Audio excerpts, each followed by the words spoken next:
Thank you to our sponsor, EJ Cards, a small but motivated company specializing in cards. EJ Cards believe passionately in great bargains and excellent service, which is why they commit themselves to give you the best of both. If you're looking for something new, you're in the right place. EJ Cards strive to be industrious and innovative, offering customers something they want, putting their desires at the top of the priority list. Find EJ Cards at www.ejcards.com.au.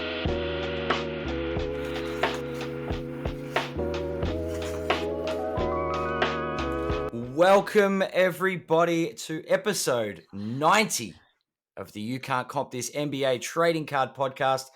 We are your hosts, Adam Amy and Russell Gibson. Russell, the NBA is done. It's a bit sad, really. The 2022-23 season is done and dusted, and as predicted, the Nuggets. Wow. At least they got the gentleman's broom out. Gentleman's sweep, yeah. Yeah, well. Congratulations to the Nuggets. Just a fantastic year. I could not be happier for them. And as a basketball nerd, it just makes me very happy inside that the Nuggets won, to be honest. As long as it wasn't Los Angeles, I actually didn't really care. Yeah. Yes. Yes. LA versus the field, I'll take the field. But, for it to be Denver, that's doubly good again. So, and I think Jokic is just amazing. And my favorite overreaction story to the whole playoffs and finals was, can Denver now be a dynasty? Is that the question that gets asked every time someone wins a title? It's like, is this a dynasty? No, it's a championship. It's a one-off championship. I mean, can they be one? Yeah. Of course they've been in the hunt for the last however many years. Of course they could be a dynasty. They could also be a steaming pile of trash if they get the wrong injuries. Do you know what I mean? Yeah.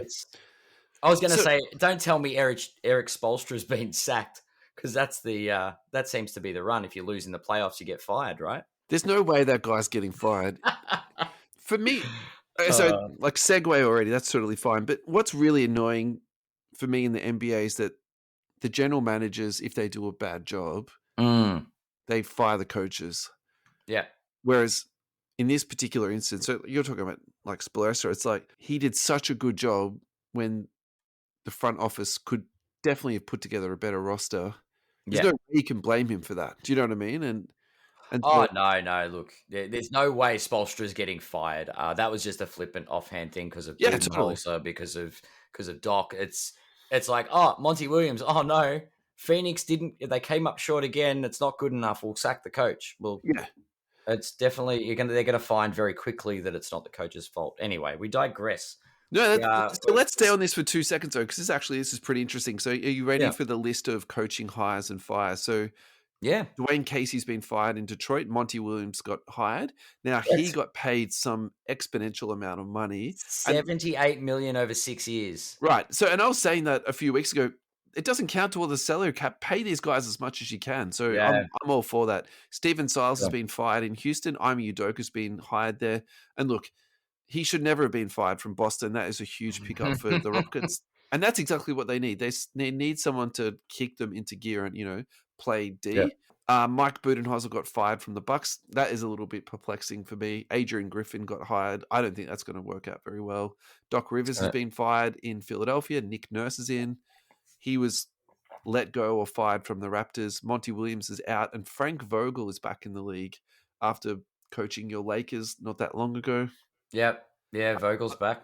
I think that's a good pickup for them, actually. I think that's going to be really interesting. It'll be Nick Nurse is out, and Darko, excuse my pronunciation, Rajakovic, ex-Grizzlies assistant. So there's a lot of movement.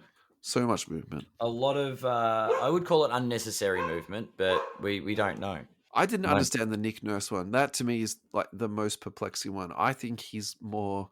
Budenholzer, Williams, none of them make sense. They're people that have been to the, you know what I mean, to the finals, or they've built teams and got them to the pointy end of the season.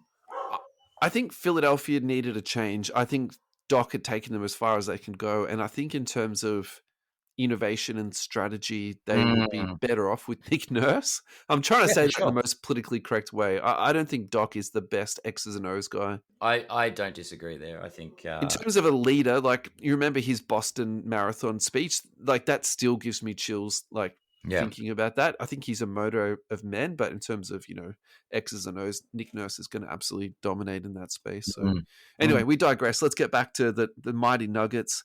So let's break down Jamal Murray and Nikola Jokic, because I think they're the two guys that we really need to talk about. And hobby wise, for sure, I don't think there's any other hobby relevant player following this championship. No offense to everybody else, the Aaron Gordons, the KCPs, but these two are a dynamic duo, if ever I saw one. It's definitely. So these two are definitely getting the most clicks. And I think the other thing I'll just quickly add here is the theme of tonight's show and the show following is really like a 12-month recap, and then where we're going to be heading in the next 3 months after this. So we're going to look at the big players of the last 12 months. Some of these players have gone up, some of these players have gone down, and let's go from there. So let's start with Jamal Murray, man. What do you think? Yeah, let's kick it off with Jamal. My thoughts about Jamal Murray is I've always considered him quite a risky prospect, and because he's come off this, massive injury. If we're thinking about will Denver be a dynasty, the reason why I don't think they will become one is because they're basically resting their hopes on the injury history of Michael Porter Jr. for one, and his back injury, and then Jamal Murray.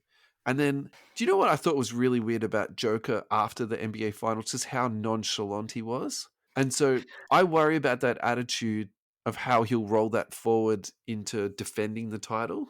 And I know you can't.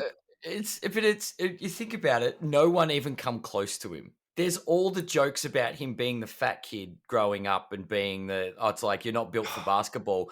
And he's the ultimate basketball machine. I think those jokes are like easy pickings, and it's like, frankly, it's like amusing, but it's not funny. Do you know what I mean? Like, but I still like him. Where was he taken in the draft? Wasn't he draft like 41 in the second round? But him losing the MVP trophy, come on, that's nonsense.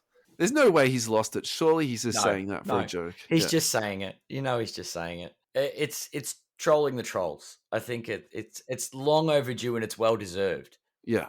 We'll go across to Jokic, but Murray, you don't think. Murray, what do we think? Like at the moment, his last sold price is for his silver PSA 10. Yeah, is a flat $500 US.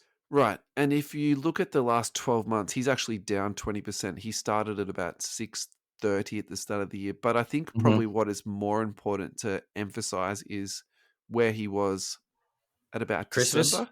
Yeah, he was at $219. So he has had an exponential rise over the last few months. So if you zoom that into 6 months, he's actually up 127%. So I think that is probably the more important scale to be looking at when we're talking about Jamal Murray and what's happened this year. I suppose the question is, what's going to happen the next 3 months after this? Yeah, the off season, that'll show where people's confidence lies, I guess. And I think time's going to tell whether or not people are keen to jump back on and go, this guy's the real deal, or buyer beware, he's been injured. Yeah. So my thoughts on this guy is that now that his injury has gone and he's had this very successful year, that actually gives me a lot of reassurances. And look, I don't know all the statistics around this, but I think statistically you're not more likely to have that type of catastrophic injury again once you've had it once. Like that, it's not one for one, if that makes sense. So I think that's some reassurance. Yeah. And the other thing that's really stuck on my mind with this dude is that even when he was out for that 12 months, his prices actually didn't go to rock bottom. He has a very solid fan base there. That was surprising. Yeah. So probably where I feel about this is, look, in the off season, this might go down even $100 just as with that normal sort of like, swing that goes down. But I think in terms of buying something that I would consider a very safe long-term investment, this card has now stepped into that sort of inner circle for me. That's how I feel about this card. Okay. Would I buy it right now? I would probably wait a couple of months just to sort of see how things pan out. But I think you do need to reassure yourself of this when you do buy this card. Even if you buy it right now at $500, that's still $500 less than a Jordan Poole was not that long ago. Yeah, well, that's what I'm thinking. Maybe for a little bit more interaction with our listeners, please post in the chat, post on socials and things, and respond to us. But Hit me. rather than go, where do we think it's go? If we think it's gonna go down, what's the good buy price? What's the point? What's that trigger point where it drops to a point where you go, yep, we're in? So the floor was 200 not that long ago. I don't think it'll go back to that just because of now what's happened. No. So for me, the new floor is 400. I think if it goes to 400, well, then that becomes, very good. And I think there will be some variance over the next few months down to that price. Yeah. But yeah, actually, that's how I feel. I think the new floor is going to be 400. I like that because I think 4's about the even money point, and if I see a 3, I'm tempted to pull the trigger. If that's okay. You know what I mean? Like high 3s, of course, but sure. Yeah, that's But anyone that does want to give us some feedback, please let us know where you think that floor might be for our friend Jamal Murray. The next one we have to talk about is the Joker. I think this is the obvious one. And I think the first thing to do is go back the last 12 months and look at what happened. So the last 12 months, he's up 48%. If you got lucky and you purchased at the low point in the last 12 months, it was 1,830. And I think people that were buying this in the sort of high ones, low twos, I think that's a really, really good long-term purchase. And I think that you took that risk and took a very sensible and safe risk and probably saw, the writing on the wall. And if I can be brutally honest about that, I'm a little bit jealous that didn't, put my big boy pants on and have a go. And I think my other feeling about this card now too, for me, this sort of, when I look at the price, so the current price is 3,900. For me, that train has sailed. It's left the platform, and now I'm looking at lower end spec cards that I could, maybe get like an 8 or an 8.5 or, something like that to sort of try and get in, because like for me, a purchase of 3,900 USD, that's a very large purchase. Yeah. And even though I think it's a fantastic buy, like I think with his resume now, you really need to start comparing him to the all-time greats, like the 2-time MVP, finals MVP, championship, obviously, that's an incredible resume, even if it ends today. And I don't think it's going to end today. I think he's got at least 3 or 4, really good, years in him. Well, they could be a dynasty. Look, it could be a dynasty. I think if he ends his career with 2 championships, that would be I would say high end for him. Yeah, for sure. Do I think that they'll win next year? I actually think they probably won't. I just have this feeling that other teams are going to, reload and sort of have a really good go at these guys. And I think in some ways they are vulnerable, even though they're an amazing team. They do have some vulnerabilities, and so I do wonder if. So look, let's compare him to Dirk, right? Yeah, I think. Yeah, there you go. Dirk. I think Dirk was an amazing basketball player and really did revolutionize the way big men shot the ball. Agreed. And even he had 1 championship only. So correct. I think that's why I'm also trying to, temper my expectations of, where sort of Denver plays out at that sort of high end. So can we just play around a little bit and look at some other variants of this guy? Because I think we should spend just, 1 or 2 more minutes just talking about some of his appreciating the amazing feat that is Nikola Jokic. So this next one, I know you're going to like this. So the light blue number to 199, PSA 10. Oh yeah, I like that one. It's absolutely a color match. Yeah. So 6,750 last sold for. And when you comp that to the silver, I think actually that's an excellent buy. Yeah, compared to the silver, plus that it's, I mean, oh, come on. You're talking about a card that's got a very finite number of copies. Yeah. And it's even more finite how many will grade well. Like the other thing that I've been really noticing at the moment on eBay, so if we look at the red, white, and blue, the PSA 9, and look at how many sales there are of this, there's a lot of these floating around. There's a lot of the unnumbered orange floating around. And, of course, there's a lot of base PSA cards floating around. So if you are in the market for one now, particularly of the lower end stuff. So, for example, the red, white, and blue 9 that last sold for $485. I think if you want to get a taste of this guy, you can't afford, a silver PSA 10. I think that's a really nice little pickup. Yeah. Yeah. Damn right. Yeah.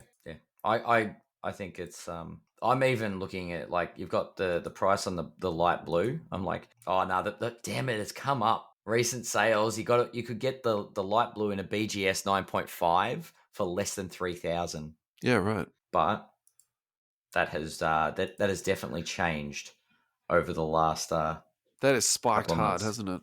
Yeah. So we're now looking at almost 4K US. So if you put the time frame on that to 1 month, it's actually up 101%. So that went from 1,800 to 3,750. Yeah. Yeah, it's insane. And look, I think this is that period of time where we're getting confirmation that Jokic is, that people's confidence in him, that now the results are here. He's finally got his chip. This is the spike. So I definitely agree with what you just said, but I think I would add to that I actually think it's because now people watch 5 of his games. Yeah. Seriously. Like, there is a genuine possibility that some card collectors out there are like, I guess we better pay attention to this Jokic guy. Yeah. Yeah. That's fair. And that's fair. League Pass is such a blessing to have. If you don't have League Pass, look into it. You literally can watch every single game of the year. It's just a fantastic. The price of it's actually dropped a lot. They've put it in line with other streaming services.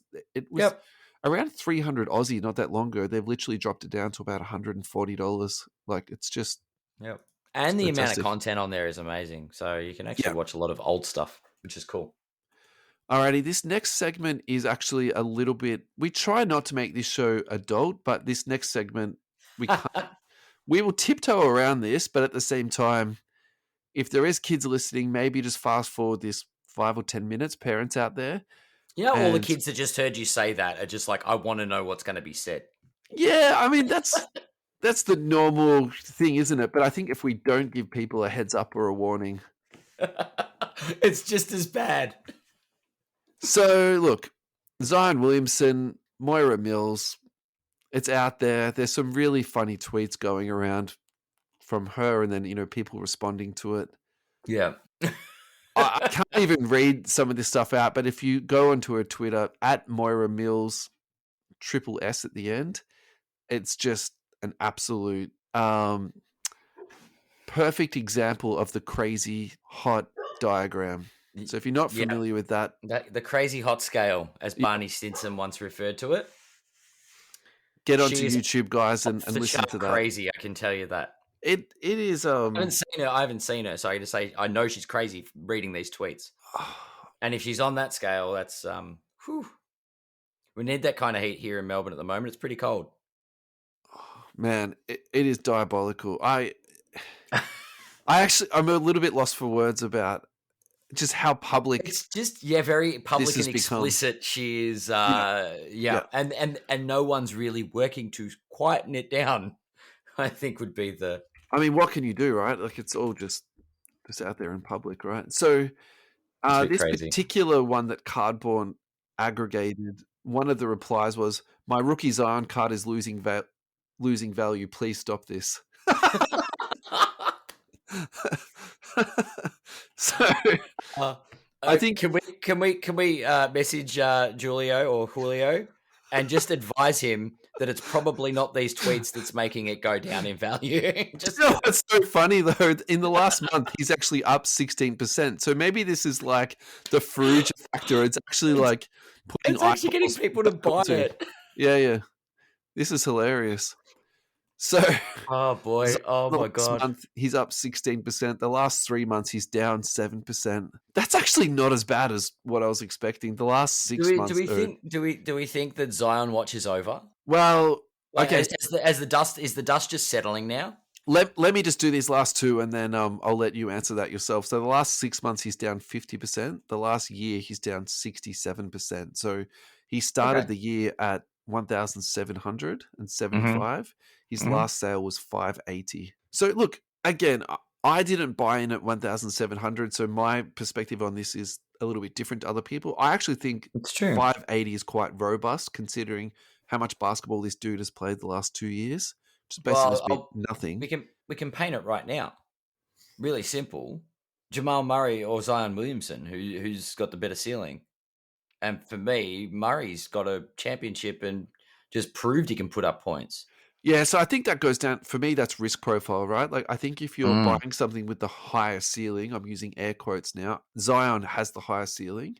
Yeah. There's no debate about this, but I think it also, with that higher ceiling, comes with a much higher risk profile.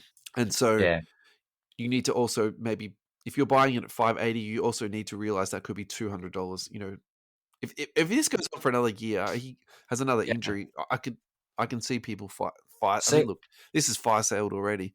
Now, Jamal Murray, on the other hand, is the complete opposite of that. Proven, and I think that's a slow burn card. Yeah.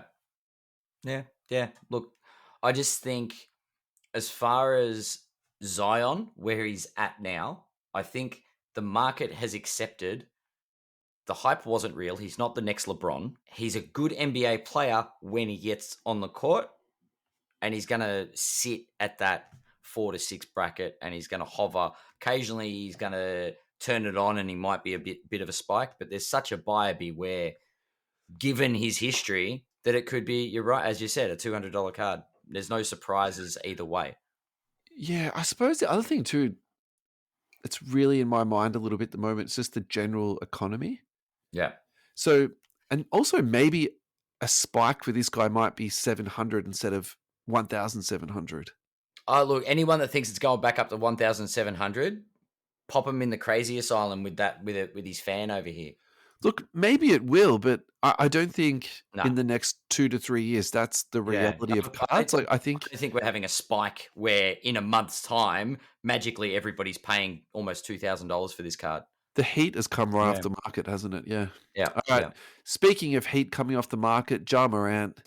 Let's just keep rolling with the naughty boys. So the NBA suspends Memphis Grizzlies' Ja Morant for 25 games with conditions for reinstatement. So I'm not going to read through the whole communication, but if you are looking for this, follow the NBA communications at NBA PR.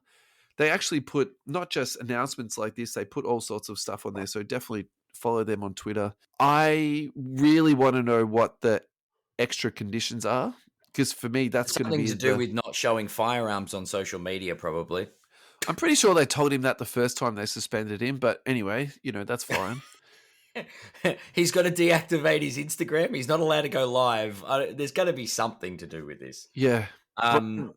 Brian Windhorst thinks he's lost about 50 million from this. And the rest, like ongoing, the damage is insane. What do you say? I say I really hope he gets his life back together and he makes better decisions, because for me, there's no real good outcome from this if he does sort of continue down this slide.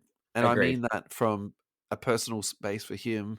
The NBA product itself, the league is not better without Ja Morant, and anyone that says that probably thinks it was good that Ime Udoka got fired too.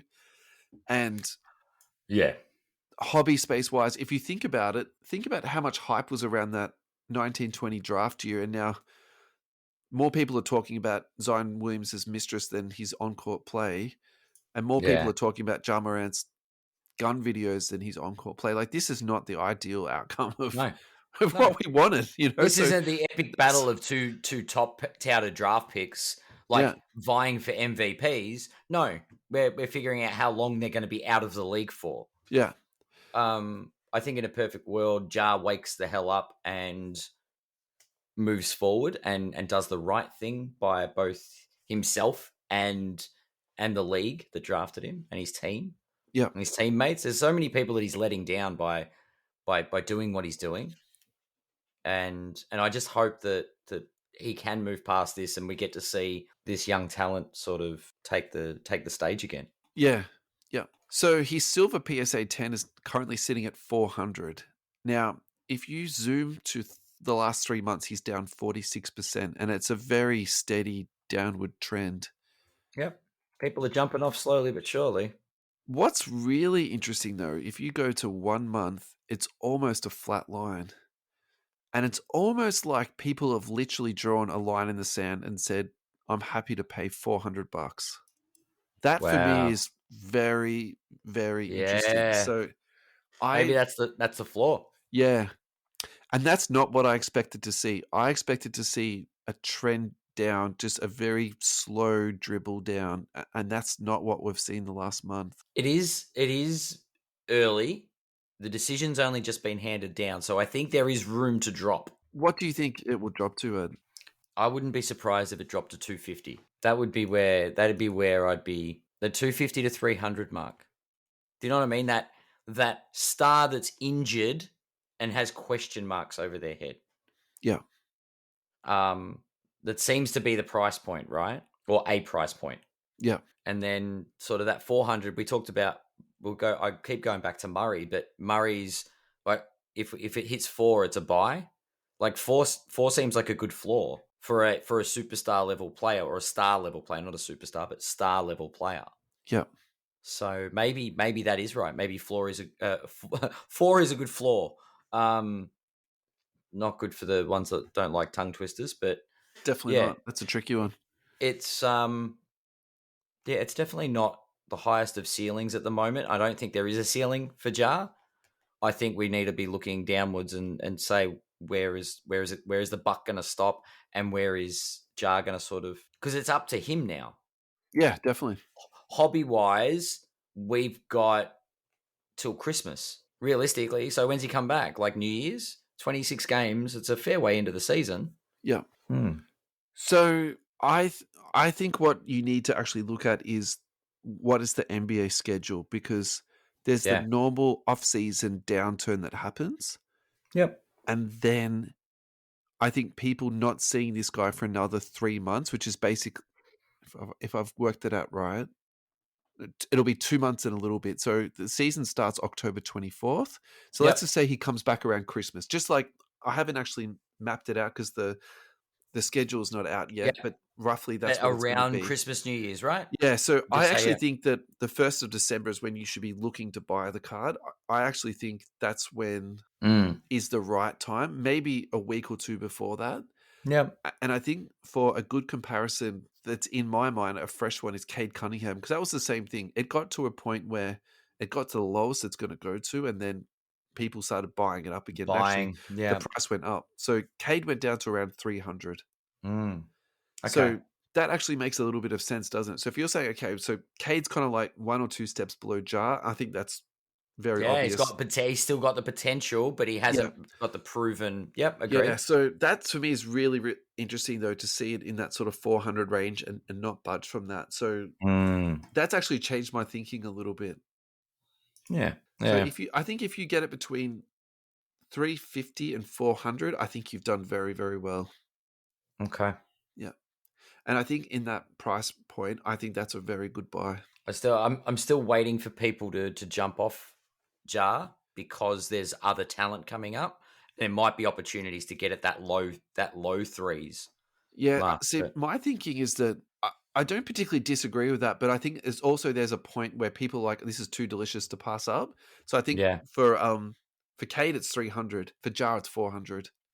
That's what I'm saying. If you slip one through, 375, something like that, I think you've done really, really well for yourself. Yeah. Unless he goes and does something stupid on Instagram in the meantime, in which case you'll be lucky to get 200 for it. But hey, because we've segued into Cade already, are you happy? Shall we just jump into Cade? Just keep going with Cade. Yeah. So the last 6 months he's down 33%. Which is a $150 change. So he peaked at $650, and his last sold price was $305. So there's a lot of up and down with Cade. So I think it really depends, when you bought it and when you didn't. So basically, and also the other thing too, there's a lot of sold prices on this. So you can be very patient here. You can just take your time and pick up something quite nice. So I've been talking about Cade a lot, saying that, this is like a really good opportunity. I will say, though, because last week I went online to try and, find out something like a bit of an update, and the silence is worrying me a little bit. So I'm definitely keeping my, my eyes peeled for some Instagram videos of him training or working out. Heaps of stuff about Chet Holmgren, heaps of stuff. That guy is like, every workout he does, he's like Instagramming live that stuff, but nothing on Cade. So nothing on Cade. Very interesting. That definitely worries me a little bit. I'm not going to, lie to you. Nah, I don't know. I think it's good when an organization keeps someone's recovery and process a little bit on the private side. Okay, you know what? He's still working at it. Let's not go on. Oh, he's in the gym. Oh, he's doing this. Let's not get our hopes up. I don't think that's his personality type. I'll definitely agree that's part of it. But yeah, I'd also say too, I don't think that's like, to me, it's normal for people to overshare. Think about Moriah Nichols. Like, I feel like that's becoming the new normal. Like, people sort of having radio silence. Yeah. True. To me, is like super weird, you know. So, yeah. So, where do you sit on Cade at the moment? Do you think he's worth buying into? He's worth a cheeky punt, I think. So currently at 305 USD. Yep, currently last sold was 305. Look, there's gonna be opportunities. I think. I mean, I've not sent it off for grading, but I've got a blue to 199 that I'll probably send off. You do actually. So that I've sort of got a horse in the race in that sense. I also picked up a red, white, and blue, which I can't find a comp for at the moment on Card Ladder. Yeah. But as a PSA 10, so I've got a few little. But if you see bargains, something that you go, you know what, I think that's below what it should be. Yeah. And that's what I did with the red, white, blue. I'm like, that's actually good value. And if this kid comes back healthy and there's gets some games under his belt, that's instant, a good buy instantly. Well, why don't we just really quickly look at the comps on the blue to 199? They're actually quite strong. So the last sold for 1325. Yep. And the peak of that in the last 6 months sold for 1,800. So that's go back 12 months. It sold for 4,200. Did it really? Yeah. So it's been a bit of a, but once it hit that 1,800, it sort of plateaued. It's flattened off, absolutely. Flattened right off, which is a positive, right? As you've said with the silver, the 300 price point. I feel like the blue, it's sort of flattening out of that 13 to 1,500. Yeah. So, as I said, I think people are still, they know what they're prepared to pay, if that makes sense. Yeah. And I don't think it's as knee jerk of a reaction these days. I think there are a careful consideration given to moving cards because people aren't getting as much for them. So if it's a card that's got potential to really spike and go through the roof like this kind of card does, people aren't prepared to let it go for next to nothing. Yeah. And there's a point where people will pull the trigger. That's interesting. It is. Very, very remarkable even. Thought-provoking. Absolutely. Attention grabbing. All right. I want to think I have a thesaurus open. So the next one on our list is Lamelo Ball, and I got to tell you, I've come 360 on this dude. So I keep forgetting he's in the league still. So hear me out on this, right? My whole thing about Lamelo was that I really felt he was propping up the 2020 draft year in terms of hobby value. Because if you think about it, really people just said it was a lousy draft and Lamelo is the one you have to buy. And, you know, there was just so much hype around this kid and his prices have come down a lot. But just hear me out a little bit on this. I think his game is very robust. I think his situation is not fantastic in Charlotte, but that can improve. Yeah. I think ownership is changing imminently. Jordan has verbally agreed to sell the team, you know, very recently. And I think he's the type of player. So let's compare him to Nikola Jokic in that if you put good players around him, he'll make them better. And then in turn, he will also be better too. So I think if you're being honest about that roster, it hasn't been very well constructed. And so that's a very positive compliment or way of describing the Charlotte Hornets. Yeah, but where I'm going with this is like, I don't think that this kid has hit his ceiling. I think that, and when I say ceiling, I mean his performance on the court. I think that there was so much hype around this guy. I found it really difficult to buy into him. But here's why I now want to buy into him. I think that his prices have come down a lot. So in the last 12 months, he's down 50%. But this kid has been, You tell me one negative story that's come out about this guy. I probably should have given you some prep time on that question. Like, that's a little bit unfair to put you in that situation. No. Recently, as I said, I forget he's in the league. Yeah, but so it used to be his old man going off his chops and hyping the kid up, right? That's what that happened with Lonzo, and it happened to a lesser extent, but with Lamelo, right? He's from the Ball family. I'm a LeVar defender. I actually think that guy has put 3 or 4 kids into the NBA. Yes, call him a marketing specialist. He is. He's a marketing. That's fine, but yes, I think he talks too much sometimes. But I actually think, as a parent, I think you need to commend the dude. For sure. But what I'm saying is, I haven't heard peep out of any of the Ball family. Yeah, at all. So that's the other thing that makes me think that I actually wonder if this dude is pretty solid. And I just worry that he's as injury prone as his older brother, and that could be problematic. Yeah, look, that is actually an issue. It's possible he's going to be medically retired. There's nothing out there that says that with this kid. Yeah. So look, I've come full circle on this guy. I think that he's, a good citizen, a good role model. Yes, he's on social media heavy, but again, that's the new normal. That's I was going to say, he's not on Instagram grabbing with guns. He's not guns. At strip clubs, blah blah blah, all that stuff.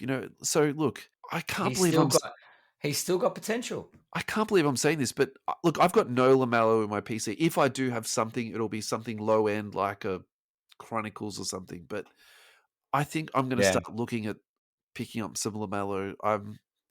I think that this is the right time now. Pull the trigger. Yeah, I think the upside is there too. So that's the other thing for me, that it's sort of in the back of my mind. I'm like, I think things are going to get better in Charlotte. I think he's got his head screwed on pretty right. Yeah. So I think this post finals, pre-draft, pre-season period is a really good opportunity to reflect on purchases that you might want to make with the upcoming season before the hype train sort of leaves the station. While things have sort of died down a bit, it gives you, funnily enough, we're doing it in the episode, but time to reflect and absolutely and make a really informed decision. Yep. Yeah. Alrighty, Jayson Tatum. Let's see where this train wreck goes. Speaking of train wrecks, let's see where this is headed to. So before we look at numbers, how far down do you think he is in the last month? Oh, look, I don't think he's seen any recovery since they were knocked out of the playoffs. Yeah. And the only thing that I like about him as far as hobby wise is the green color match on that prism. That's the only thing I like. All right, look, I don't think we should spend too much time talking about Tatum because I feel like we've done this and we've done it a lot. Yep. But I do think you do need to keep an eye on this because I think people bought into him heavy, thinking they were going to be either champions or at least finalists. And the way the season panned out, that was not what we were expecting. So the last month, he's down 17%. And that's exactly what I was expecting. Can I be honest? I was expecting more of a dip. I was probably thinking 20 to 25%. So, all right, I'm not going to go the green. The real thing is, right, so let's just sort of, I was going to say keep it real. Let's say the green's actually holding value, by the way. I don't know why I look this. That's fine. I don't think that the green was bought to flip the way that silvers are the currency, right? Yeah, the liquid cards. And I think that's why they're so fun to talk about. It really gives you an idea of, where they're sitting at. So Zion's sitting around 500 at the moment. Mm-hmm. Jar's 400, Cade's 300, and Tatum's at 800 basically. So is this a floor or is there room to drop with Tatum? Look, I think he would drop a bit more. Right? Because he is a superstar and he's for a big franchise. So I think the better comp for him card-wise is actually Nikola Jokic. Very, very solid, highly skilled. I think if you're buying it, you shouldn't be thinking about turning it over in, 3 months, 6 months, 12 months. It's more like something, I'm picking it's a down-the-track investment. Yeah, it's going to be like a 10 or a 15, year purchase. If that's what you're thinking about, this is a fantastic purchase. Yeah. Yep. Yeah. No, I don't disagree there. I think long term, I think Tatum is good. I think Boston is having some trouble. finding their balance, and there's going to be a bit of flux, I guess you'll call it, in the coming months. I mean, they've got this dilemma with Tatum and Brown, and they just don't know who to like. They're saying they're backing Tatum, but he just doesn't seem to be stepping up when needed. Brown isn't quite there as well. They've both got their pros and cons. Like, I don't know. I think that's ESPN nonsense. Can I be honest with you? I actually think that, again, let's use Denver as like a good comparison. They just need time. Do they though? Because it's a salary thing with these two. I think if those two get broken up, that's a mistake. Agreed, but it's still a salary issue. You got get people rid of demanding, Derek White and someone else and Gallinari. Like seriously, like you know what I mean? Like make it happen. Get rid of Derek White. They wouldn't. Or just pay the tax and then wait for the floor to go up because they're predicting another salary cap rise in the next couple of years. Yeah, that's also true. Hey man, let's tie this off and we'll come back for episode 91. Yeah, let's do it. Thank you so much for listening, everybody. We cannot thank you enough for your support. Just of a small note, we ticked over to 15,000 downloads and listens this week. I'm speechless. Like I thought that was remarkable. But not interesting. Attention grabbing, stimulating, worthy of note. No, but really, did you think we would get to 15,000 when we started this? I think, of course, the more eventually we'll get there, even if it's just me downloading episodes. Yeah, for sure, right? Yeah. I'll just keep listening twice a week and hope we get there. Look, I didn't think we were going to get there. Look, I can't say I really thought about it, but I'm very grateful is more the point what I'm trying to say. Yeah, look. As much as I joke about it, it's very humbling to get stats like that. And it's nice to know there are people that tune in and listen to us waffle on every week. Exactly. Exactly. Yeah, my concerns go out to you people. I don't really understand. No, we really, really appreciate it from the bottom of our hearts. It's really humbling, and you're all such a great audience, a lot of contributors, and thank you very much. And we'll be back soon for episode 91. Have a great day, guys. Cheers.